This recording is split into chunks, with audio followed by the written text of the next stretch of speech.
esto es el resultado apenas natural de una política de mano dura. Esto es lo que se advertía, lo que muchos decíamos de que podía pasar por tomar este camino de la mano dura, un camino que es irreflexivo, que es un camino donde se pretende simplificar la realidad y donde se identifica a la gente casi de manera estereotipada y se la equipara con delincuentes según el color de la piel, la zona donde anda, la forma de vestir, etc.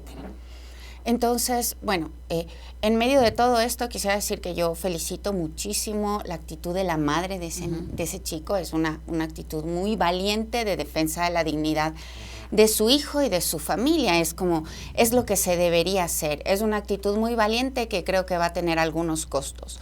Porque la policía y las Fuerzas Armadas, la fuerza pública en general, tiende a cometer excesos en su ejercicio. Primero porque están amparados, por una línea política que busca protegerles.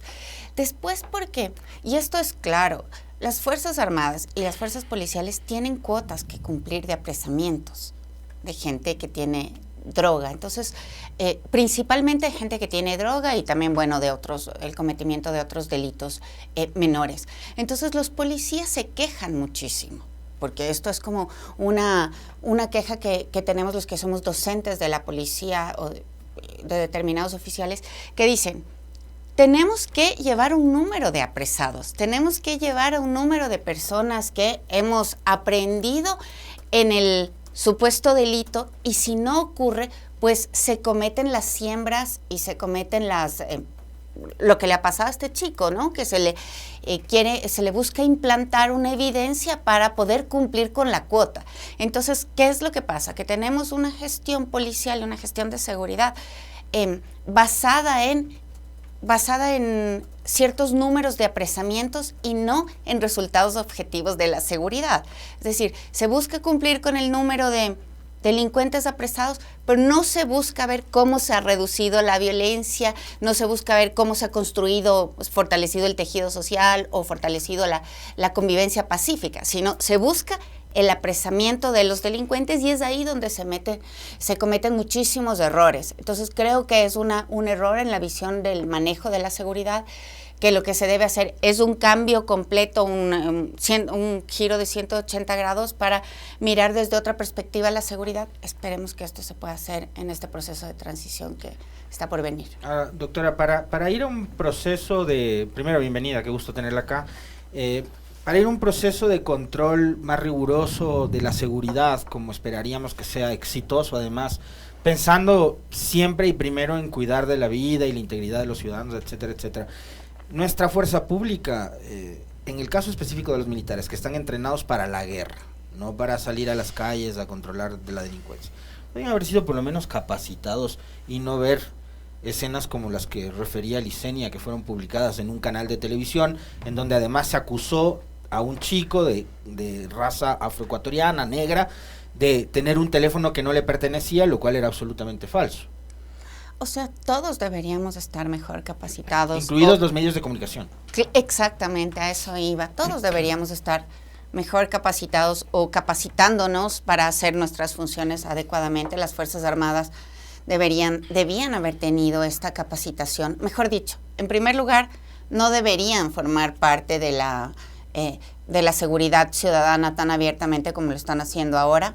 Para formar parte de esta tarea debían ser mejor capacitados, no están siendo. Esto es producto de lo que yo les decía, de esta lógica de ver la seguridad a grandes rasgos, simplificando la realidad, pensando que policías y militares son iguales, que la mano dura funciona en todos los casos, que la delincuencia o la inseguridad solo está relacionada con el narcotráfico, y es desconocer todos los matices, tanto de la fuerza pública, de las exigencias que tienen, como de los motivos, de las causas y las consecuencias de la inseguridad, ¿no? Entonces, aquí tenemos el resultado de una política que es una política como un brochazo grueso que opera sobre la ciudadanía y que va vulnerando derechos sin conseguir resultados que que cambien la realidad en la que vivimos. Entonces, creo que aquí están las consecuencias, de esto se alertaba ya mucho y esto va a seguir ocurriendo porque no nos olvidemos que hay una disposición de que hay que proteger incluso a los oficiales de policía o a los policías que están en activo, que han cometido algún delito, algún exceso, pues que tienen que ser protegidos en el sistema carcelario en caso de ser hallados culpables. Entonces hay todo un sistema de protección. Ese decreto que es espantoso, ¿no? Ya, sí, y hay varios decretos que están protegiendo como a la fuerza pública de los excesos y bueno, a otras instituciones como a las entidades bancarias también, de algunos los están eludiendo o están permitiendo que eludan ciertos controles para que manejen su propia seguridad. Entonces, bueno, estamos en un orden descabellado, digamos, que un orden desordenado, está Caos. La sociedad muy caotizada, sí, efectivamente. Ahora, doctora, ¿estamos cerca a vivir un escenario parecido a lo que ocurría en Colombia con el tema de los falsos positivos, donde también allí hubo un proceso de largos años en los que se aplicaba esta estrategia y ahora, mire usted, recién después de tanto sufrimiento de las familias ha empezado a investigarse el caso y están personas apresadas y otras en procesos judiciales? ¿Podemos correr el riesgo de entrar nosotros también en un escenario parecido al vivido en Colombia, más aún tomando en cuenta lamentablemente que la institución policial y las Fuerzas Armadas también son instituciones que están contaminadas? Mire usted un caso reciente de policías que son investigados en Guayaquil por falsificación de documentos, por entregar sellos certificados médicos que no justificaban su condición de salud para evitar ser trasladados a A o B sitios. Están siendo procesados por falsificación de documentos. Entonces, esa gente es la que hace los operativos, esa gente es la que participa en los controles de seguridad.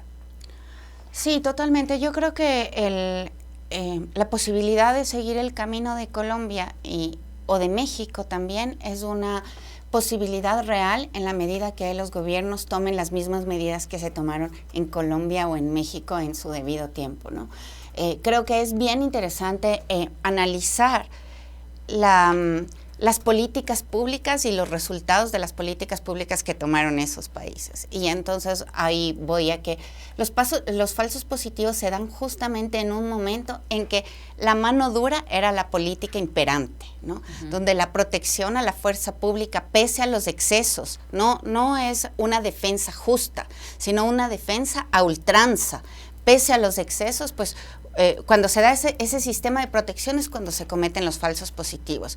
Cuando se busca que haya resultados numéricos en la lucha contra la inseguridad, contra el narcotráfico, la guerrilla, por ejemplo, cuando esto se busca el número de apresamientos, entonces ahí vienen los excesos. Cuando no se mide la seguridad en términos de resultados de bajar los indicadores de violencia y entender la violencia con sus diferentes aristas, pues ahí vienen los excesos. Entonces, cuando la política pública es como un brochazo grueso, cuando no se entienden los matices de la realidad social, pues entonces vamos a correr el riesgo de que cometamos los mismos errores. Pienso que yo tengo mucha esperanza en que la renovación democrática que vamos a tener dentro de poco nos permita cambiar, hacer un poco un giro en la política de seguridad, nos permita también equipar de mejor manera a la fuerza pública, porque si bien hay algunos miembros que cometen delitos, también hay otros que están siendo victimizados, ¿no?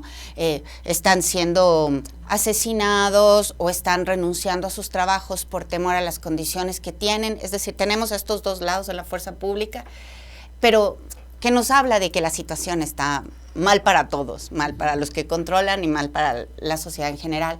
Pero pienso que el proceso democrático que viviremos en unos meses puede cambiar la situación porque va a permitir reactivar el Estado también. Creo que la persona que releve el gobierno debería hacer una inversión fuerte y poner en marcha todo lo que no se ha hecho en el campo de seguridad que necesita tanto. Estamos hablando de poner operativos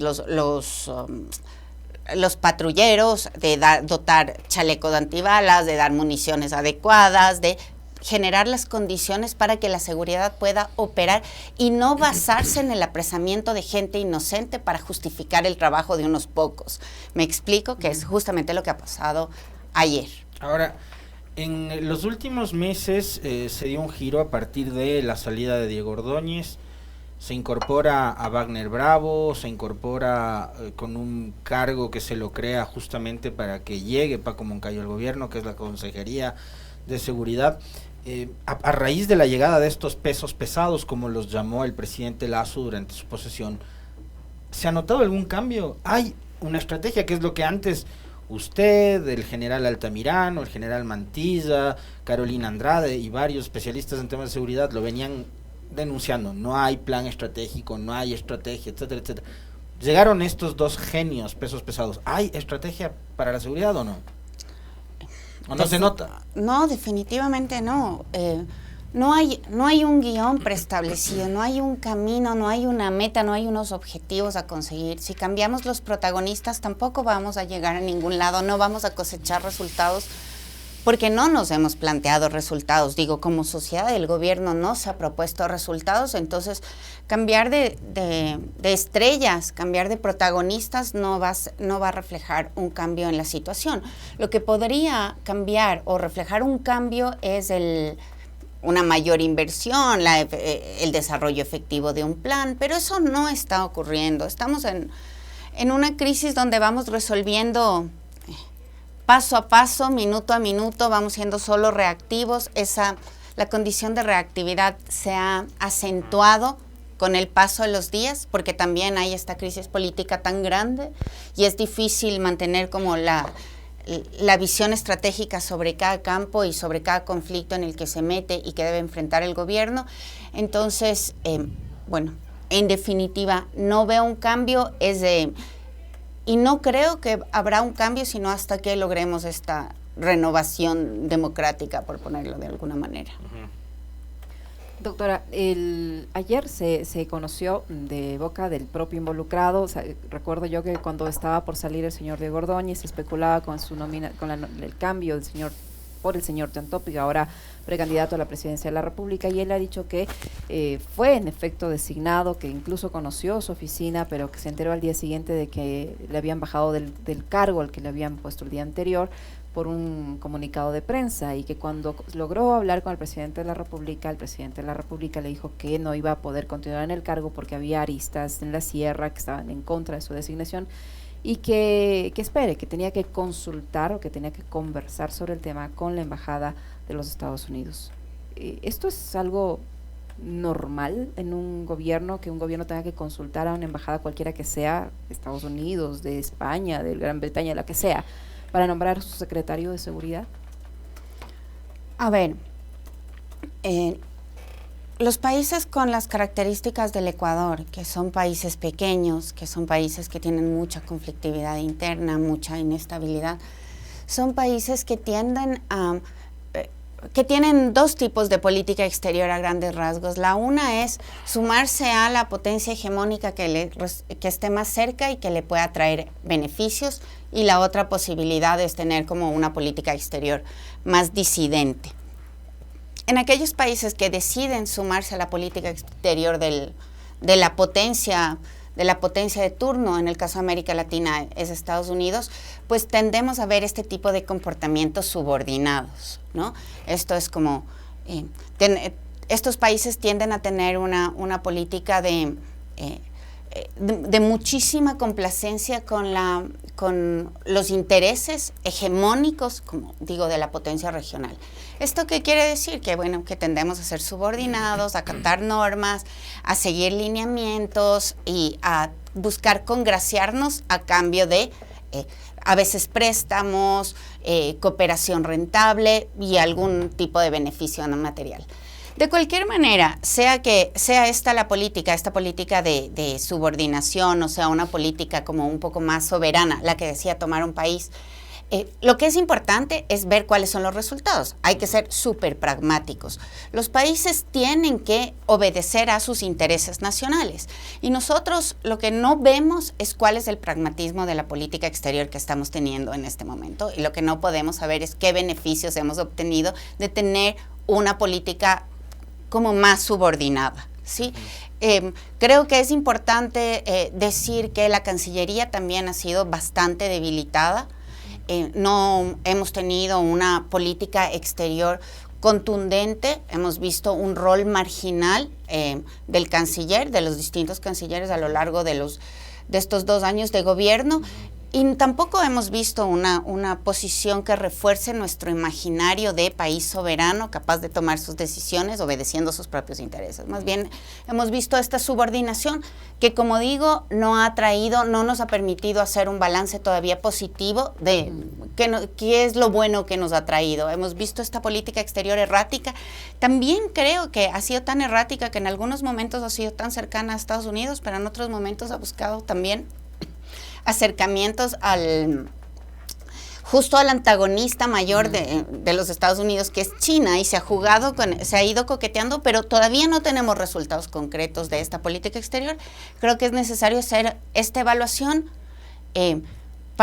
incluso para después, ¿no? Incluso para el gobierno que venga, que pueda tomar decisiones. Ahora, digamos, partiendo del hecho de que se necesita una estrategia, doctora, digamos, sí, para eso están justamente los expertos en la seguridad, los estrategas y demás que hagan estrategia y tal. Pero cualquier plan, cualquier estrategia, cualquier tipo de política pública, si usted no le pone $1 de recurso y de presupuesto, no funciona. Entonces, ¿cómo entender, por ejemplo, lo que viene denunciando Juan Pablo Jaramillo desde hace mucho rato? Se le pidió al ministro del Interior que vaya al Consejo de Participación Ciudadana y explique por qué en el 2022 hay 0% de ejecución presupuestaria para seguridad. No fue. La Asamblea nunca les llamó. Vemos policías empujando patrulleros. Ayer le veía otra vez a Zapata en alguna nota de prensa en televisión diciendo lo mismo que viene repitiendo cada oportunidad que le escucho. Y es que aquí no hay una tienda en donde me ofrezcan 70,000 chalecos antibalas. Bueno, pero haga el esfuerzo, compre afuera, importe, qué sé yo, es del Estado, ¿no? Si usted no le pone un centavo para comprar patrulleros, comprar armas, comprar chalecos, arreglar las UPCs, lo que me está demostrando es que le importa un comino la seguridad de la gente. Sí, también están demostrando, me parece a mí, que este es un gobierno donde como la desinversión se ve como un ahorro, se ve eso como positivo, y ese ahorro definitivamente beneficia solo a grupos económicos y a grupos sociales muy puntuales. Creería yo, y aprovechando esta reflexión, porque sobre el austericidio que vivimos se ha hablado muchísimo, creería yo que los candidatos y el próximo gobierno debería alejarse de esta lógica, incluso para captar como mayores votos, más empatía en la sociedad, pero además debería dedicarse a invertir. Creo que esto es el único camino posible. Además, mayor tiempo para un plan o mayor tiempo para una ejecución diferente será difícil de lograr, no se tiene, es un año que va a gobernar, digamos, y en un periodo electoral, además, que preparándonos para el reinicio de otro periodo de 4 años, ¿no? Que empezaría en el 25. Entonces, lo que se puede hacer es como alejarnos de la línea del gobierno actual, hacer una inversión contundente en seguridad y poner operativo como a la fuerza pública, y esto podría aliviar un poco la situación, podría aliviar la situación de la policía y podría reducir algunos niveles de inseguridad. Se podría fortalecer también el trabajo de la policía comunitaria, pero también en condiciones adecuadas, ¿no? Que es justamente permitir a los policías y a la gente de la fuerza pública que opere adecuadamente. Creo que debería ir por ahí la línea del próximo gobierno para poder salir del bache en el que estamos como en este momento. ¿Usted escuchó o leyó, doctora, que durante la comparecencia del presidente Lasso a los periodistas que cubrían el juicio político en la Asamblea les dificultaba mucho el trabajo periodístico, subir sus notas, publicar tweets, informar a través de redes, porque había inhibidores de señal instalados en la Asamblea? ¿Vio eso? No sé. Lo escuché, sí. Ya. Después, en algún otro evento, se me escapa ahora mismo, en el que estuvo el presidente también presente, se hizo exactamente lo mismo. Se instalan inhibidores de señal a donde va el presidente, y en las cárceles, ¿por qué no pueden instalar inhibidores de señal? Justamente, creo que sí, creo que en el siguiente periodo tendríamos que cambiar de lugar los inhibidores de señal y en lugar de ponerlos en los eventos políticos, ponerlos en las cárceles, que es donde realmente se necesita. Creo que el siguiente gobierno además debería comprar un escáner para evitar que, bueno, sigan entrando armas. Debería evitar a toda costa, este debería ser un logro del gobierno, evitar una nueva masacre carcelaria, porque sabemos que no se ha recuperado todavía el control, que ya no tenemos grandes muertes, pero tenemos muertes a cuentagotas.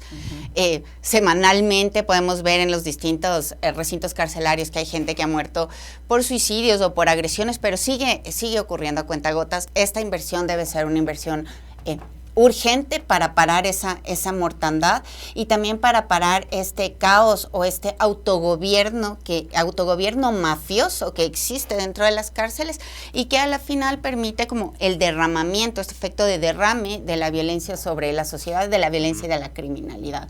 Creo que ese es un objetivo también que debería tener, como digo, el próximo gobierno. Esto es una cosa muy puntual en la que quisiera ser enfática porque es necesario que se pare esa violencia carcelaria para que el derrame de la violencia también se detenga en la sociedad.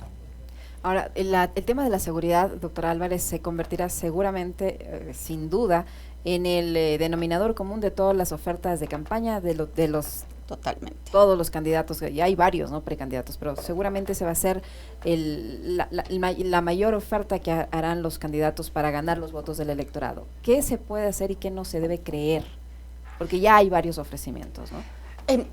Ayer también tenía una entrevista y les decía justo frente a esta pregunta, he leído un artículo que está circulando sobre el análisis político ahora que decía una frase que me encantó, que la voy a repetir: no debemos votar por candidatos sin partido ni por partidos sin candidatos.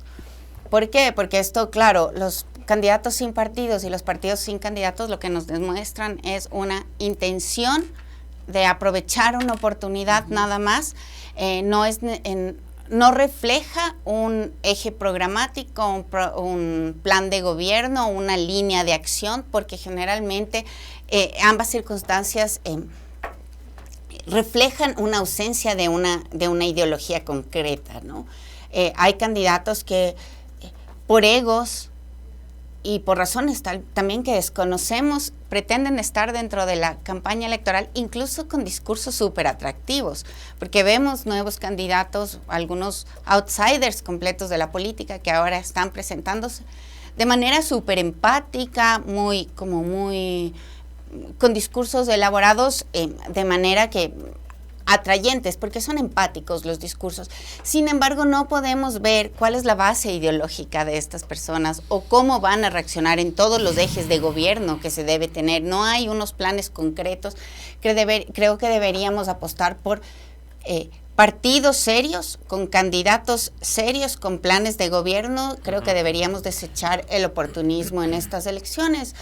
Parece una verdad de perogrullo, pero hay que repetirla y hay que ponerla sobre la mesa. Hay que repetirla porque además los ecuatorianos damos, digamos, señales de que no terminamos de aprender. Ahora aparece Topic. Yo en lo personal no tengo nada en contra del tipo, no lo conozco, pero de lo que se sabe, y le han preguntado en algunas entrevistas a las que ha ido y le han invitado, sobre los casos de violencia, uno en donde se le ve amenazando a un poco de gente en un campo abierto, el otro en donde estuvo involucrado él con su hermano, y dices una riña entre dos hombres adultos. Yo a mi hermano le quiero mucho, le cayó a golpes, pero le quiere mucho su hermano, y salió bien librado el hombre. Pero después se presenta en su hoja de vida con chaleco, con metralleta, es un Rambo, ¿no?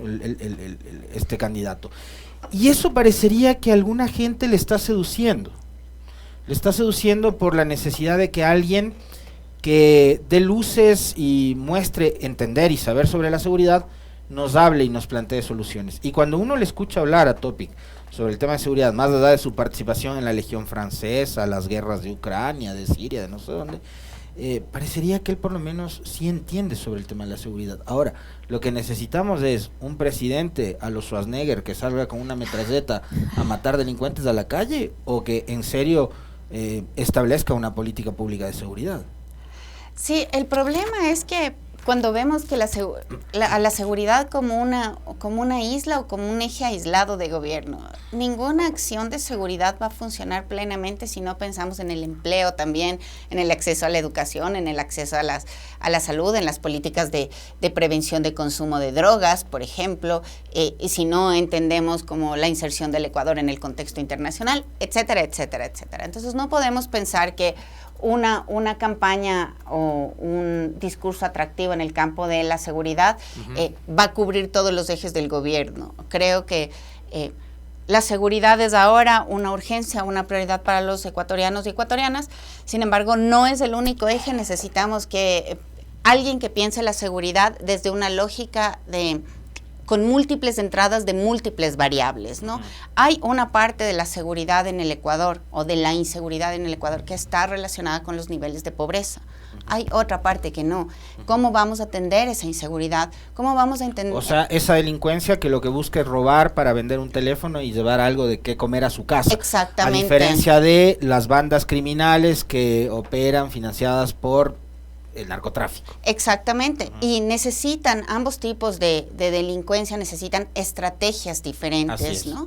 Necesita, como necesita también estrategias diferentes la violencia de género.